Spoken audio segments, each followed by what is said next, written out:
जय हिंद साथियों, स्वागत है आपका अपने यूट्यूब चैनल एसके क्लासेस में। मैं संजय भट्ट आपके समक्ष आज एक बार फिर मध्यकालीन भारत का इतिहास लेकर के हाजिर हूँ। और ये वन लाइनर क्वेश्चन है जो कि एसएससी, एमटीएस, जीडी, यूपीएसआई या यूपी ट्रिपल एससी या अन्य अदर वनडे एग्जाम के लिए मोस्ट रिलेवेंट है। और ये काफ़ी अच्छे क्वेश्चन है मध्यकालीन भारत के, जो कि बहुत सारी परीक्षाओं में पूछे जाते हैं वन लाइनर क्वेश्चन। तो उन्हीं वन लाइनर क्वेश्चन को लेकर के आज हम हाजिर हैं आपके समक्ष एक बार पुनः। ये मेरा तीसरा वीडियो है, बस आपके सहयोग की ज़रूरत है। हाँ, एक बात और आपको बताना चाहता हूँ कि जब भी मेरा वीडियो ये देखें तो मतलब उसमें जो पिक्चर क्वालिटी होती है वहाँ 3 डॉट पे, तो जा करके वहाँ से आप पिक्चर क्वालिटी को बढ़ा लिया करिए। 720p पे करके देखा करिए, तब आपको एकदम क्लियर दिखाई पड़ेगा। तो ठीक है दोस्तों, आपको लिए चलते हैं क्वेश्चन पर। और ये 100 क्वेश्चन होंगे जो कि वन लाइनर क्वेश्चन है मध्यकालीन भारत के। तो ठीक है, आपको वहाँ लिए चलते हैं और शुरू करते हैं वन लाइनर क्वेश्चन जो कि मध्यकालीन भारत का इतिहास है। पहला क्वेश्चन है कि भारत पर आक्रमण करने वाला मुस्लिम शासक कौन था? तो इसका आंसर है मोहम्मद बिन कासिम। मोहम्मद बिन कासिम भारत पर पहली बार, अगर किसी मुस्लिम शासक के बारे में पूछा जाता है कि कौन सा पहला मुस्लिम शासक था जिसने भारत पर आक्रमण किया था, तो वो था मोहम्मद बिन कासिम। दूसरा क्वेश्चन है मोहम्मद बिन कासिम कहाँ से आया था? तो मोहम्मद बिन कासिम अरब देश का निवासी था या अरब से आया था। उसके बाद तीसरा क्वेश्चन है उसने किस क्षेत्र पर हमला किया था? तो 712 ईस्वी में पश्चिमोत्तर भारत में, जो भारत का पश्चिमी हिस्सा था, वहीं से इसने हमले की शुरुआत की थी और वहीं से अपने आक्रमण का, अपने अभियान की शुरुआत की थी। चौथा क्वेश्चन है मोहम्मद बिन कासिम के आक्रमण के समय सिंध का शासक कौन था? तो जब मोहम्मद बिन कासिम का आक्रमण हुआ था उस समय सिंध का शासक दाहिर था। मोहम्मद बिन कासिम ने कौन से क्षेत्र जीते? तो मोहम्मद बिन कासिम ने सिंध और मुल्तान का क्षेत्र जीता था। ये क्वेश्चन नंबर 5वां है। क्वेश्चन नंबर 6, भारत पर पहला तुर्की आक्रमण किसने किया था? तो भारत पर पहला तुर्की आक्रमण 986 ईस्वी में गजनी के सुबुक्तगीर ने किया था। सुबुक्तगीर ने किया था, जो 986 ईस्वी में भारत पर पहला तुर्की आक्रमण था। महमूद गजनवी किसका पुत्र था? तो ये सुबुक्तगीन का पुत्र था। ये क्वेश्चन नंबर 7वां था। क्वेश्चन नंबर 8, महमूद गजनवी गजनी का शासक किस वर्ष बना? तो महमूद गजनवी गजनी का शासक 998 ईस्वी में बना। क्वेश्चन नंबर 9, महमूद गजनवी ने भारत पर कितनी बार आक्रमण किया था? तो महमूद गजनवी ने भारत पर कुल 17 बार आक्रमण किया था, 1001 से लेकर के 1027 ईस्वी तक। और इसका सबसे प्रसिद्ध आक्रमण था 1025 ईस्वी में सोमनाथ मंदिर पर आक्रमण। ये गुजरात के सोमनाथ मंदिर पर आक्रमण किया था और वहाँ गुजरात के सोमनाथ मंदिर से इसने काफ़ी लूटपाट की थी और बहुत सारी स्वर्ण मुद्राएं या चांदी की मुद्राएं इसने लूटा था, जो एक बहुत महत्वपूर्ण घटना थी।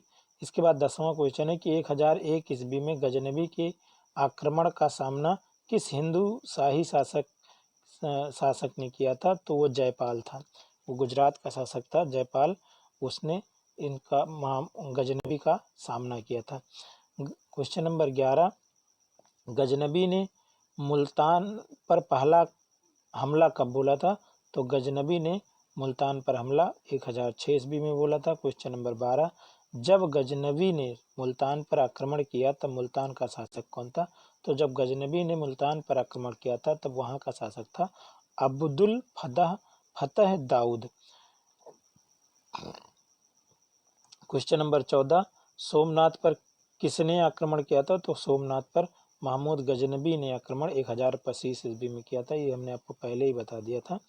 क्वेश्चन नंबर 15, महमूद गजनवी ने अंतिम हमला किसके लिए किया था?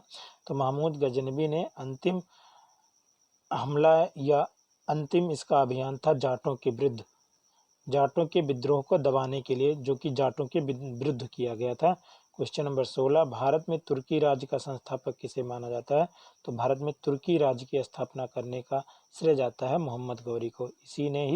इसी ने भारत में तुर्की राज्य की या तुर्की साम्राज्य की स्थापना की थी। मोहम्मद गौरी ने सबसे पहले भारत में कहाँ हमला किया? तो मोहम्मद गौरी ने भी भारत में सबसे पहले मुल्तान पर हमला किया था।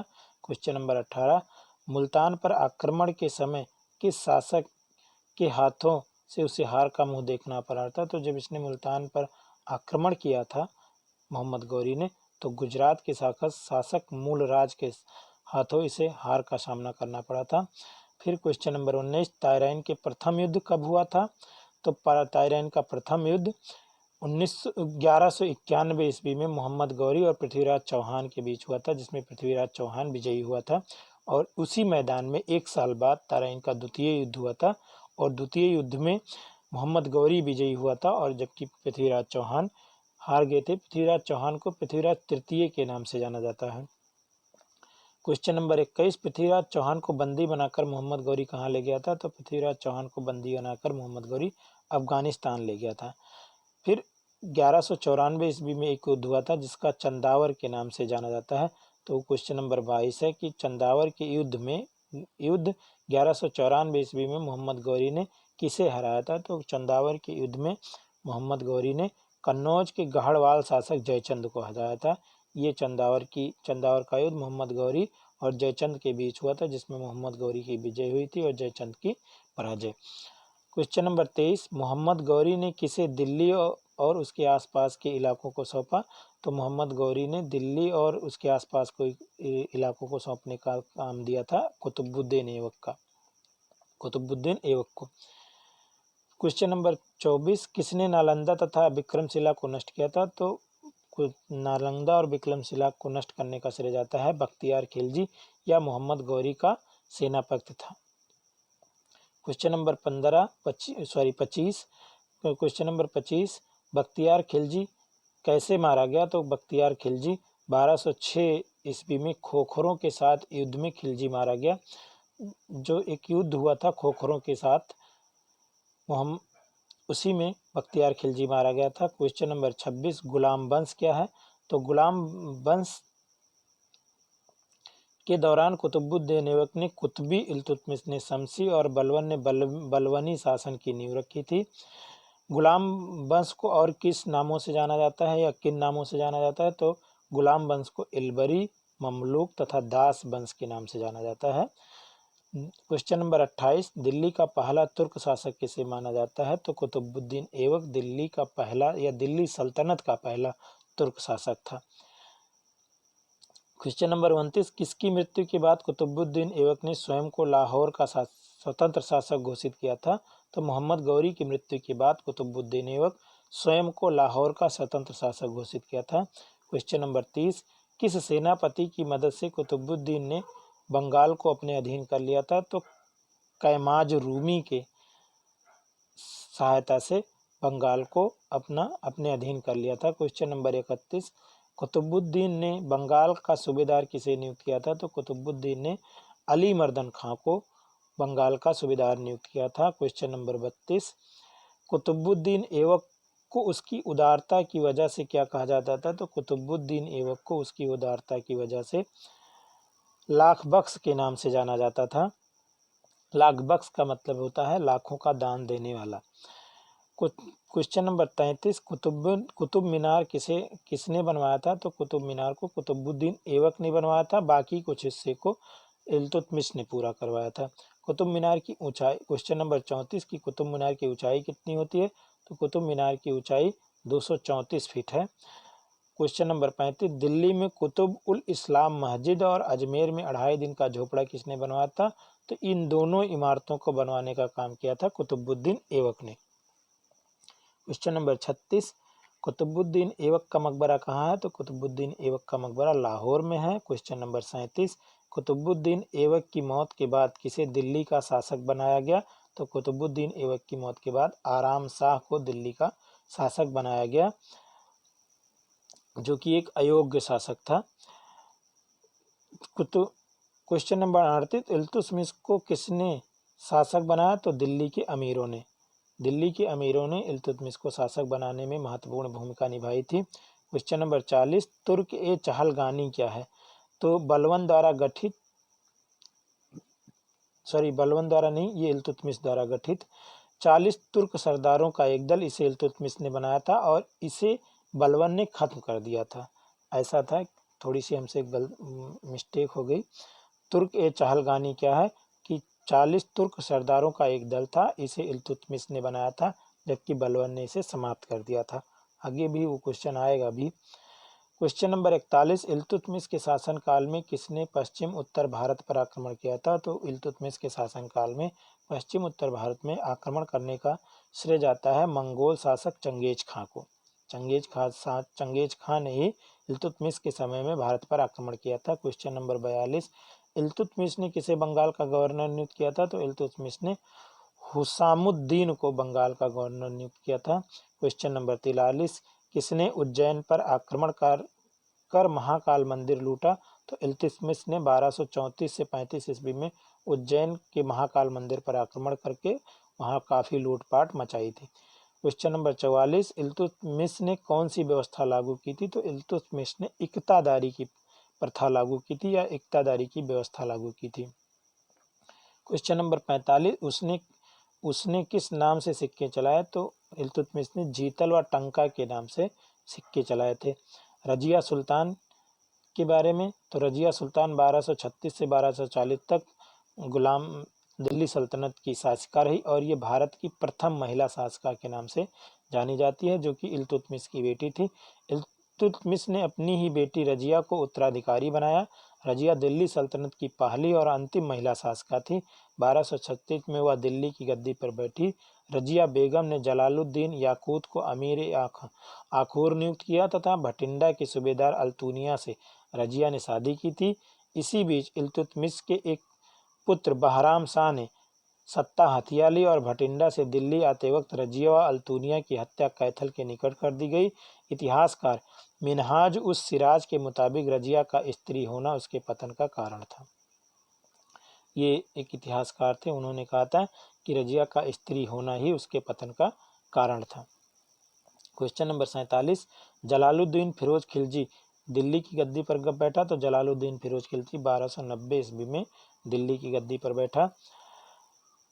क्वेश्चन नंबर 48, सुल्तान बनने से पहले जलालुद्दीन क्या था? तो सुल्तान बनने से पहले जलालुद्दीन बुलंदशहर का इक्तादार था। क्वेश्चन नंबर 49, नबीन मुसलमान किसे कहा गया? तो दिल्ली में बसने वाले मंगोलों को नबीन मुसलमान कहा गया। क्वेश्चन नंबर 50, किसने जलालुद्दीन फिरोज खिलजी की हत्या कर दिल्ली की गद्दी हासिल की? तो अलाउद्दीन खिलजी, जो 1296 ईस्वी में दिल्ली की गद्दी पर बैठा, वो जलालुद्दीन फिरोज खिलजी की हत्या करके दिल्ली की गद्दी पर बैठा था। क्वेश्चन नंबर 51, जलालुद्दीन खिलजी के शासन में अलाउद्दीन क्या था? तो जलालुद्दीन खिलजी के शासनकाल में अलाउद्दीन खिलजी काड़ा मानिकपुर का सूबेदार था। क्वेश्चन नंबर 52, उसने देवगिरी पर आक्रमण किया था। तो अलाउद्दीन खिलजी 1296 पर देवगिरी में आक्रमण किया था। क्वेश्चन नंबर 53, सिकंदर ए सानी की उपाधि किसने ग्रहण की थी? तो अलाउद्दीन ने सिकंदर ए सानी की उपाधि ग्रहण की थी। क्वेश्चन नंबर 54, अलाउद्दीन के समय किसने दिल्ली में विद्रोह किया था? तो हाजियों ने दिल्ली में विद्रोह किया था अलाउद्दीन के समय। हाजियों के विद्रोह को किसने खत्म किया था? तो हमीदुद्दीन ने हाजियों के विरुद्ध जो आंदोलन था या विरुद्ध विद्रोह था उसको खत्म किया था। अलाउद्दीन ने कौन सा सिद्धांत चलाया था? तो दैवी अधिकार सिद्धांत अलाउद्दीन ने लागू की थी। अलाउद्दीन खिलजी ने सेना में कौन सी प्रथा लागू की थी? तो अलाउद्दीन खिलजी ने हुलिया रखने की प्रथा लागू की थी। अलाउद्दीन कई प्रथाएं लागू किया था, जैसे बाजार नियंत्रण, हुलिया रखने की प्रथा और तमाम प्रथाएं इसने शुरू की थी। दोस्तों, हम आपको ये पढ़ा तो रहे हैं ऑनलाइनर, लेकिन हम इसको बाद में कॉन्सेप्ट बेस लेकर के आएंगे। ये तो फैक्चुअल है, फैक्ट के आधार पर ऑनलाइनर पढ़ा रहे हैं, लेकिन हम इसको जल्द ही कॉन्सेप्ट बेस मतलब एकदम विस्तार से, जो कि आपको PCS, RO या बड़ी परीक्षाओं में भी सहयोग देगा। केवल आज तो हम बना रहे हैं, आपको ऑनलाइनर पढ़ा रहे हैं, बाकी हम इसको कॉन्सेप्ट बेस पर लेकर के आएंगे, जो कि विस्तार से रहेगा। एक एक क्वेश्चन आपको विस्तार से बताया जाएगा। तो क्वेश्चन नंबर 57 है, अलाउद्दीन खिलजी ने सेना में कौन सी प्रथा शुरू की थी? तो हुलिया रखने की प्रथा। 58, क्वेश्चन नंबर 58, खिलजी वंश में घोड़ों को दागने की पद्धति किसने शुरू की थी? तो अलाउद्दीन खिलजी ने। भू राजस्व व्यवस्था को अधिक प्रभावी बनाने के लिए अलाउद्दीन खिलजी ने किसकी स्थापना की थी?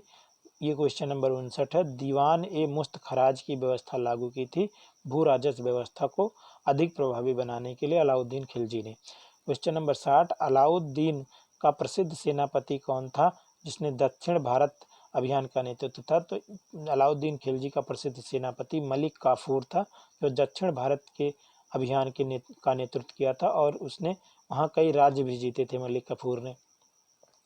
क्वेश्चन नंबर 61, अलाउद्दीन के दरबारी कवि कौन थे? तो अलाउद्दीन के दरबारी कवि थे अमीर खुसरो। क्वेश्चन नंबर 62, सितार एवं तबले के आविष्कार का श्रेय किसे जाता है? तो अमीर खुसरो ने सितार और तबले का आविष्कार किया था। क्वेश्चन नंबर 63, इब्न बतूता की पुस्तक रेहला में किस शासक की घटनाओं का वर्णन है? तो इब्न बतूता की पुस्तक रेहला में मोहम्मद बिन तुगलक के शासनकाल की घटनाओं का वर्णन है। और इब्न बतूता मोरक्को का रहने वाला था, जो कि यहाँ एक भ्रमण करने यात्री के रूप में यहाँ आया था और उसने पुस्तक लिखी थी, रेहला नाम की एक पुस्तक लिखी थी, जिसने मोहम्मद बिन तुगलक के शासनकाल की तमाम घटनाओं या तमाम चीज़ों का वर्णन किया था। क्वेश्चन नंबर 64, अलाउद्दीन की मृत्यु के बाद दिल्ली का सुल्तान कौन बना? तो कुतुबुद्दीन मुबारक, इसने खलीफा की उपाधि ग्रहण की थी।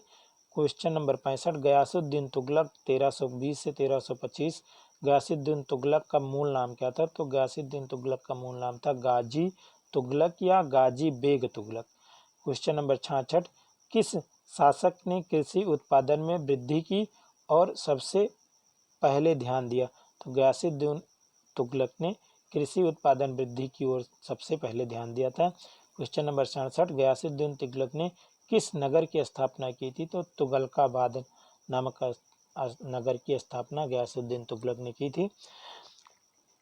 क्वेश्चन नंबर 68, गयासुद्दीन तुगलक के चिश्ती संप्रदाय के संत से अच्छे संबंध नहीं थे, तो निजामुद्दीन औलिया से इनका अच्छा संबंध नहीं था। क्वेश्चन नंबर 69, मोहम्मद बिन तुगलक और किस नाम से जाने जाते थे? तो मोहम्मद बिन तुगलक को जूना खां के या जौना खां के नाम से जाना जाता है। इन्हीं के नाम पर फिरोज शाह तुगलक ने जौनपुर नगर की स्थापना की थी, जहां अटाला देवी मस्जिद स्थित है। क्वेश्चन नंबर 70, दिल्ली के सुल्तानों में ऐसा कौन था जिसने योग्यता के आधार पर पद देना प्रारंभ किया था? तो मोहम्मद बिन तुगलक, ये तुगलक वंश का काफ़ी पढ़ा लिखा इंसान था। ये योग्यता के आधार पर मतलब अपने मंत्रालय या सेना में पद देना प्रारंभ किया था, जिसकी जैसी योग्यता थी उसको ऐसा पद मिलता था। क्वेश्चन नंबर 71, मोहम्मद बिन तुगलक के शासन में किसने दक्षिण स्वतंत्र राज्य विजयनगर की नींव रखी थी? तो मोहम्मद बिन तुगलक के शासनकाल में दक्षिण भारत में हरिहर और बुक्का नामक दो भाइयों ने विजयनगर साम्राज्य की नींव रखी थी। क्वेश्चन नंबर 72, मोहम्मद बिन तुगलक ने अपनी राजधानी कहाँ स्थान? तो मोहम्मद बिन तुगलक ने अपनी राजधानी दौलताबाद स्थानांतरित की थी। क्वेश्चन नंबर 73, मोहम्मद तुगलक के दरबार में किसने 17 साल गुजारे थे? तो बरनी नाम का एक व्यक्ति था, जिसने मोहम्मद बिन तुगलक के शासनकाल में या उनके दरबार में 17 साल गुजारे थे। क्वेश्चन नंबर 74, कृषि के विकास के लिए मोहम्मद बिन तुगलक ने किस विभाग की स्थापना की थी? तो दीवान एक कोही नामक विभाग की स्थापना कृषि के विकास के लिए मोहम्मद बिन तुगलक ने की थी। क्वेश्चन नंबर 75, मोहम्मद बिन तुगलक ने किसे चीन के शासक तोगन तैमूर के दरबार में अपना राजदूत बनाकर भेजा था? तो इब्न बतूता को अपना राजदूत बना करके चीन के शासक तोगन तैमूर के दरबार में भेजा था। क्वेश्चन नंबर 76, मोहम्मद बिन तुगलक को मानसिक रूप से विक्षिप्त किसने माना? तो ब्रिटिश इतिहासकार एल्फिंस्टन ने मोहम्मद बिन तुगलक को मानसिक रूप से विक्षिप्त कहा था। क्वेश्चन नंबर 77, किसने लिखा है कि सुल्तान के मरने के बाद सुल्तान को प्रजा और प्रजा को सुल्तान से मुक्ति मिल गई? तो बदायूं ने लिखा था ये। क्वेश्चन नंबर 78, किस चीनी शासक ने 1341 ईस्वी में मोहम्मद बिन तुगलक के दरबार में अपना राजदूत भेजा था? तो तोगन तैमूर नाम का चीनी शासक मोहम्मद बिन तुगलक के दरबार में अपना राजदूत भेजा था। क्वेश्चन नंबर 79, मोहम्मद बिन तुगलक की मृत्यु कहाँ हुई? तो थट्टा नामक स्थान पर मोहम्मद बिन तुगलक की मृत्यु हुई थी। क्वेश्चन नंबर 80, मोहम्मद बिन तुगलक के बाद दिल्ली का शासक कौन बना? तो मोहम्मद बिन तुगलक के बाद दिल्ली का उत्तराधिकारी या दिल्ली का शासक हुआ फिरोज शाह तुगलक।